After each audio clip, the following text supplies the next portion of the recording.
రామ్ గోపాల్ వర్మ గారు ఇండస్ట్రీకి కూడా దూరంగా ఉంటారు, ఆయన్ని విమర్శించే వాళ్ళు ఎక్కువగా ఉంటారు, ఇలాంటివన్నీ పటాపంచలు చేస్తూ రైట్ వీళ్ళు మాట్లాడతారా ఈ సినిమా గురించి అనుకున్న వాళ్ళు కూడా ముందుకొచ్చి కీర్తింపబడుతున్నా మళ్ళీ ఏన్షియంట్ లాంగ్వేజ్ శివని చూస్తే ఎప్పుడూ లేని ఒక గర్వంతో కూడిన సంతోషంతో కూడిన ఒక ఫేస్ మీలో కూడా కనపడుతుంది.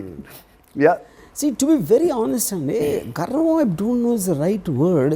ఇప్పుడు సి ద పాయింట్, నేను చాలాసార్లు వాడిన మాట ఏంటంటే హిట్ సినిమాలని యాక్సిడెంట్, ఫ్లాప్ సినిమాలని ఇంటెంట్.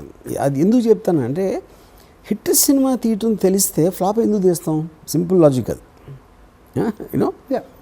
సో నాకు when I saw it after, అంటే అఫ్కోర్స్ ఈ మధ్యన చూసినప్పుడు నాకేమనిపించిందంటే, అంటే ఇప్పుడు I was 26 or something Shiva తీసినప్పుడు. 26లో నాకు ఫ్రెష్గా వచ్చిన ఇంప్రెషన్, అంటే ఆ టైంలో నేను చదివిన బుక్స్ కానీ నేను చూసిన ఇన్సిడెంట్లు లేకపోతే ఒకటో రెండో సినిమాలు, హాలీవుడ్ సినిమాలు, ఆ ఇంపాక్ట్ నేను ఫీల్ అయినప్పుడు తెలుగులో ఎందుకు తీయకూడదు అంటే ఇప్పుడు ఆ టైంలో మీకు ముద్దులు మావయ్య ఇలాంటి సినిమాలు సినిమాలు ఆ టైంలో రియలిస్టిక్గా సినిమా తీయటం అనేది అసలు ఎవరికి they can't even think about it. అప్పుడు ఇక్కడ జనాలు చూడాలా తీస్తే అని అనేవారు. మనం తీయకపోతే అది తెలుస్తుంది, చూస్తారు లేదు అనేది నా పాయింట్. అంతే కదా, మీరు జోస్యం చెప్తున్నారు వాళ్ళు చూడరని, వాళ్ళు అది. సో బేసిక్గా ఐ ఫీల్, అంటే నేను ఫాలో అయిన ఒకే ఒక్క లైన్ ఏంటంటే నాకు నచ్చిన సినిమా, ఇప్పుడు అదే అంటాను, నా ఫ్లాపులకి అదే అంటాను, హిట్స్ కూడా అదే అంటాను. నాకు ఇలా ఉంటే నచ్చుతుంది, యాక్షన్ ఇలా ఉండాలి, హీరోయిజం ఇలా ఉండాలి, డైలాగ్ ఇలా ఉండాలి అని నాకేమనిపిస్తుంది. ఇప్పుడు ఏంటంటే నా ఫ్లాప్లు అవుతున్నాయి కాబట్టి ఆడియన్స్ కోసం తీయడంట.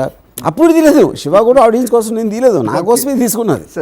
అండ్ దట్ ఈజ్ అందరిలాగా, అంటే అప్పుడు ఆడియన్స్ కోసం తీయాలి అంటే ఏదో హిట్ సినిమా పట్టుకుని దాన్ని కాపీ కొట్టాలి, ఆ style, tone, what ever it is. అందరూ అదే చేస్తారు. అప్పుడు 99% అదే చేస్తూ ఉంటే అది ఇంకా పెద్ద రిస్క్ కదా, మీరు కొత్తగా తీయడం కదా. మా అయితే సినిమా బాగుండకపోతే సినిమా పోతే పోతుంది, దానివల్ల ఏం జరగదు. For me it's my career is banking. Starting point, my life అంతా కూడా దాని మీద డిపెండ్ అవుతుంది. సో ఆబ్వియస్లీ ఫస్ట్ నేను కన్విన్స్ అవ్వాలి. కానీ మీరు కన్విన్స్ అయిన తర్వాత ఎవరితో ఉన్నా మాట్లాడినప్పుడు వాళ్ళు ఎలాంటి మైండ్ స్టేట్లో ఉన్నారు, వాళ్ళు ఏమనుకుంటున్నారు.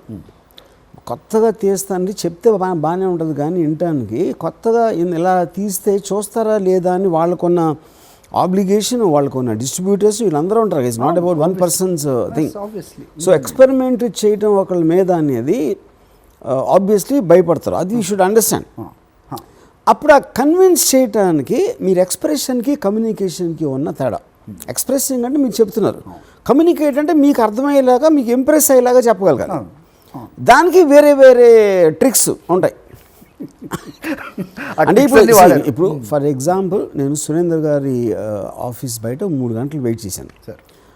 ఆయన వచ్చేసి నన్ను వెళ్ళిపోయారు, కార్యకి వెళ్ళిపోయారు. ఇప్పుడు ఎలా చెప్పొచ్చు, అది ఆ రోజు నేను 3 గంటలు వెయిట్ చేశాను, నన్ను చూడకుండా వెళ్ళిపోయారని నేను బ్యాక్గ్రౌండ్ స్కోర్లో ఒక సాడ్ మ్యూజిక్, సోలో వైలిన్ వేసి చెప్పచ్చు కదా అది. నేనేం చేశాను, సురేంద్ర గారికి 100 పనులు ఉంటాయి, నేను ప్రయారిటీ ఎట్లా అవుతాను? నేను వర్త్ క్యాండిడేట్ అని ప్రూవ్ చేయాల్సిన రెస్పాన్సిబిలిటీ నాకు ఉంది, కానీ నాకు బ్రేక్ చేయాల్సిన రెస్పాన్సిబిలిటీ ఆయనకి ఎందుకు ఉంది? లేదు. అప్పుడు నేనేం చేశాను, ఆయన పక్కన వాళ్ళతో ఫ్రెండ్షిప్ చేసి, ఎవరో క్యాషియరు లేకపోతే ఎవరో బాయ్ ఇలాంటి వాళ్ళు చేసి ఆయన టేస్ట్ ఏంటి, ఆయన ఎక్కువ ఏం మాడతారు, ఇలాంటివి అన్నీ తెలుసుకుని ఒక స్ట్రాటజీ చేశారు.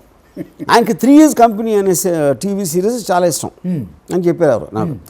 అప్పుడు నేను నెక్స్ట్ టైం కలిసినప్పుడు did you see 3 Years company అన్న, యూ లైక్ ఇట్ అని టక్ అని క్లోజ్ అయిపోయారు. ఎందుకంటే మీకు సెన్సిబిలిటీస్ అనేది మర్చినప్పుడు గౌక్కున్న బాండింగ్ వచ్చేస్తుంది. నేను 3 Years కంపెనీ చూడలేదు. కానీ దాని మూలాన మీకు ఏం వస్తుంది, యాక్సెస్ వస్తుంది. This is a fine line between art, you know, a form of picture. ఓ సినిమాని ఆర్ట్ ఫామ్లో చూపిస్తే ఎలాగా, దాన్ని కమర్షియల్లోకి మార్చి చూపిస్తే ఇలా ఉంటుంది అనేది ఇప్పుడు మేము చెప్పగలుగుతున్నాం చూసి. రైట్ సార్, అది మీరు చేసి చూపించారు. That was it intentional or just did it because మీరు చెప్పండి, అంటే అప్పుడు మీకు తెలుసా ఇలా వస్తుంది అవుట్పుట్ అనేది? గాడ్ ఫాదర్ తీసిన విధానం, దానికి ఉన్న రియలిజం అనేది వరల్డ్ అంతా షాక్ అయిపోయారు. ఇర్రెస్పెక్టివ్ ఆఫ్ ఏంటి, మాఫియా అనే పేరు ఏం లేదు ఇప్పుడు, ఎవరు అండర్ వరల్డ్ అంటే తెలియదు ఆ టైంలో. అలా అంత ఇంపాక్ట్ క్రియేట్ చేసింది. అలాగే నేను కొన్ని సినిమాలు ఇప్పుడు అర్ధ సత్య గోవింద్ నిలాని ఓంపురి లేకపోతే అర్జున్ రాహుల్ రవేల్ ఏ సినిమాలు అయితే నన్ను విపరీతంగా ఇంపాక్ట్ చేసినాయో అది ఎప్పుడు ఎవరు తీయలేదు. అది తీసి అప్పుడు ఓకే నేను అనుకుంటున్నా, కానీ నేను తీయగలుగుతానా అదొక పాయింట్. రెండోది ఇలా తీస్తే తెలుగులో చూస్తారా లేదా అని అదొక బ్యాచ్. అన్ని అన్ని అన్ని కరెక్టే కదా. ఇప్పుడు ఆడేసింది కాబట్టి నేను పెద్ద కాల్ ఎగరేసుకుంటున్నాను. ఫర్ ఎగ్జాంపుల్ మా ఫాదర్ నచ్చలేదు సినిమా, నచ్చలేదు కాదు మా ఫాదర్ ఆడదన్నారు సినిమా, ఓకే, ఎందుకంటే ఇట్ ఈస్ టూ ఇంటెలిజెంట్ అన్నారు. Okay, ya. సో అలాగే lot of people had different things to say you know. కానీ ఏంటి, నేను I'm making a career breaking kind of a decision. Annapurna studios వాళ్ళకి అవసరం లేదు, but somewhere all of them connected to me in some way or the other. నాకు వెంకట్ ఒకరోజు రీసెంట్గా అన్నారు, అసలు నీకు బ్రేక్ ఇవ్వకపోతే నా లైఫ్లో చేసిన బిగ్గెస్ట్ మిస్టేక్ అని ఫీల్ అవడం మొదలెట్టాను ఒక స్టేజ్లో అన్నాడు. రాముకి సినిమాల గురించి తెలుసా తెలీదా నాకు తెలీదు, కానీ మనకన్నా ఎక్కువ తెలుసు అన్నాడు. అంటే అంటే అర్థం ఏంటి, మనకి తెలియదు ఆడికి కానీ మనకన్నా కొంచెం ఎక్కువ తెలుసు. Right. So let's leave it అన్నాడు. ఓకే, వండర్ఫుల్ సార్, నిజంగా ఆయన ఆ మాట చెప్పడం 100%.